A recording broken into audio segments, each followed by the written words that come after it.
Hello, അവിടെ ആരും ഇരിക്കണ? അങ്ങോട്ട് തിരിഞ്ഞിരിക്കണം. പണയാടെ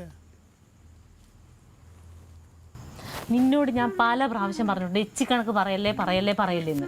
നീ എത്ര പറഞ്ഞാലും കേൾക്കൂലല്ലോ. അത് കേൾക്കുമ്പോൾ ഇവിടെ കളി ഇളകുന്നെങ്കിൽ അറിയാലോ. എച്ചിക്കണക്ക് പറഞ്ഞാണോ? ഞാൻ തമാശക്ക് പറഞ്ഞല്ലേ. ഏട്ടന് തമാശ, അപ്പോഴാണ് ക്ലീറ്റോ ചേട്ടന് ഇളകുന്നത്. എടി പറയണവന് തമാശ, കേൾക്കണവന് തമാശയായിട്ട് തോന്നുന്നു. അവൻ പിന്നെ ഞാൻ പറഞ്ഞ ആദ്യം കേൾക്കുകയല്ലേ. നീ ഒരു കാര്യം ചെയ്യും, നീ ഇപ്പൊ പോലീസിന്റെ പണി നിർത്തിട്ട് വല്ല മിമിക്രി കാണിക്കാൻ പോകും. തമാശക്ക് അത്ര തമാശക്കാരനാണെങ്കിൽ. അവൻ എന്തെല്ലാം എന്നെ പറഞ്ഞിരിക്കുന്നത്, ഞാൻ എന്തെല്ലാം പറയുന്നത്. ഇതൊക്കെ ഇപ്പൊ എല്ലാവർക്കും അറിയുന്നില്ല. നിങ്ങൾക്ക് രണ്ടുപേർക്ക് നല്ല തഴക്കവും പഴക്കവും ആയിന്നെ. ഞങ്ങൾക്ക് ഇത് കേട്ട് കേട്ട് മതിയായി. എന്റെ ദൈവം, നമുക്ക് നല്ല തഴക്കവും പഴക്കമായി. എനിക്ക് ഇവിടുന്ന് ഇറങ്ങി പോകാനൊക്കെ തോന്നുന്നു. നോക്കിക്കോ, ഞാൻ അമ്മാവിൻ്റെ അടുത്തോട്ട് പോകും. വല്ല പണി അവിടെ വല്ല വീട്ടിൽ ജോലിക്ക് നിൽക്കും ഞാൻ. ചേച്ചി പോയി കഴിഞ്ഞിട്ട് എന്നെയും കൂടെ കൊണ്ടുപോകും. എന്റെ പൊന്നെ, എന്താണ്? ഞാൻ എവിടെയെങ്കിലും പോയി സമാധാനത്തിരിച്ചിട്ടാണ് ജീവിച്ചോട്ട്. അല്ല, അവള് പോയി ഞാൻ കൂടെ വരും. അയ്യോ, അപ്പൊ എനിക്ക് ജീവിതകാലം മൊത്തം നിങ്ങൾ സമാധാനം തരത്തില്ലേ? ഹം തും ഉദർ അദർ സെ.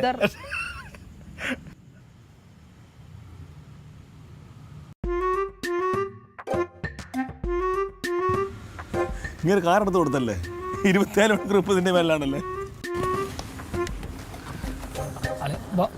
പതുക്കെ ഇറങ്ങളിയാ. ഓ, ആ ലൈറ്റ് ഒന്ന് കിടത്താൻ പറയാം. തലകറക്കൊന്നുമില്ല.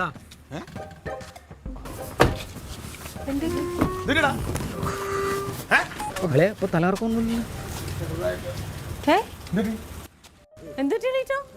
അത് ഷുഗർ ലെവൽ താണ്. ബോളം കെട്ടങ്ങ് വീണു. പിന്നെ ആശുപത്രി കൊണ്ടുപോയി ട്രിപ്പ് ഇട്ടു.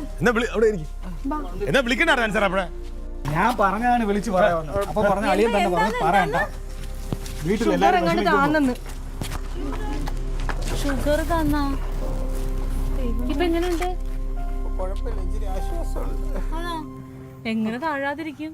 ഇന്നലെ മുഴുവൻ ചപ്പാത്തി തിന്നത്, ഇന്ന് രാവിലെയും ചപ്പാത്തി തിന്നത്. പറഞ്ഞാ കേക്കണ്ടേ? ഉച്ചയ്ക്ക് ഞങ്ങൾ ബിരിയാണി പറഞ്ഞിരുന്നു, പക്ഷെ കിട്ടിയത് ഞങ്ങൾക്ക് ചപ്പാത്തിയാണ്. ഉച്ചയ്ക്ക് ചപ്പാത്തിയാണ് കഴിച്ചത്. പിന്നെയും ചപ്പാത്തിയാ? എന്റെ ദൈവമേ. ഡോക്ടർ എന്താ പറഞ്ഞു? ഡോക്ടർ കുറച്ച് മരുന്നൊക്കെ തന്നിട്ടുണ്ട്. മരുന്ന് കഴിക്കുന്നതിന് മുമ്പ് കഞ്ഞി കൊടുക്കാൻ പറഞ്ഞിട്ടുണ്ട്. അയ്യോ, ആ ഡോക്ടർ വിളിച്ചു പറഞ്ഞേ. ക്ലീറ്റോ റേഷനരിയുടെ കഞ്ഞി കുടിക്കൂല, ഇവിടെ റേഷനരി മാത്രമേ ഉള്ളൂ അല്ലേ ക്ലീറ്റോ? അതെനിക്ക് റേഷനരിയുടെ ചോറേ ഞാൻ കഴിക്കാതെ ഉള്ളൂ. കഞ്ഞി കുടിക്കും.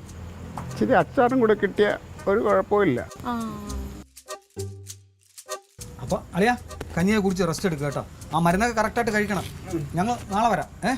ശരി, അപ്പോൾ ഓക്കെ, ഗുഡ് നൈറ്റ്. അപ്പൊ എന്നാ റേഷനരിയുടെ കഞ്ഞി എടുക്കട്ടെ? ഇറങ്ങാൻ പറ്റുമോ? അതൊക്കെ ഇറങ്ങാൻ പറ്റും. ഷുഗറിൽ താന്നല്ലേ ഉള്ളൂ. ഗ്ലൂക്കോസ് കാണും. അതെ അതെ. പിടിച്ച മോനെ, വീഴാതെ കൊണ്ടുപോട്ടെ ഞാൻ. ഇപ്പൊ ഷുഗർ കൂടിയപ്പോഴാണ് ബുദ്ധിക്കുറവുണ്ടായത്. ഷുഗർ ലെവൽ താന്നപ്പോ ബുദ്ധി ഉണർന്ന്. ഒന്നും പറയണ്ട, പോരും. എന്റെ പൊന്നെ.